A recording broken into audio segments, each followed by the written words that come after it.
Pozdrav svima, danas ćemo pokazati kako da smanjite lag u igrici Counter-Strike 1.6. Obično, ovo samo je za Windows 7, znači ovo problem je nastao u Windows 7. U XP, koliko znam, nema tog problema. I ovo važi za igrice kao što su Team Fortress 2, Half-Life, Source, Counter-Strike Source, čak i Call of Duty, uglavnom za online igrice. Znači, šta trebamo da uradimo? Znači, idemo na Start i upišemo reg edit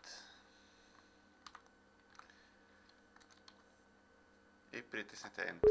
Ukoliko vam se pojavi notifikacija, pritisnete Yes i potrebno da izmenimo jedan fajl. Znači, idemo na Hotkey Local Machine, zatim Software. Znači, kliknut ćemo na ove male strelice,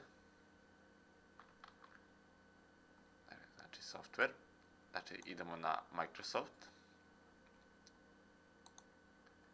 zatim idemo na Windows NT, Current Version i pronađemo Multimedia. Tu je. I kliknemo na System Profile ovako. Znači ovako da izgleda. I zatim ovdje nam se nalazi Network Throttling Index. Vjerojatno na drugoj verziji Windows 7 će pisati Performance Throttling, ali to je isto. Znači ovo. Znači idemo desni klik na ovaj file i izaberemo Modify. I zatim, znači, dobijemo ovako nešto.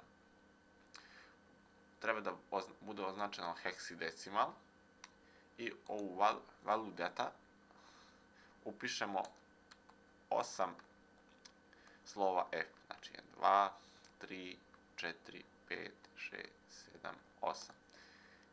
I kliknemo na OK. I zatim restartujete vaš računar i to bi to da potrebalo pomogne. Uglavnom će vam ping se smanjiti, znači ako ste imali do sada između 100-150, trebalo bi da smanji se između 30 do 50, kao što je na primjer meni. Znači pričam o Counter-Strike 1.6. Znači to bi vam trebalo pomoći. Hvala što ste gledali i čao!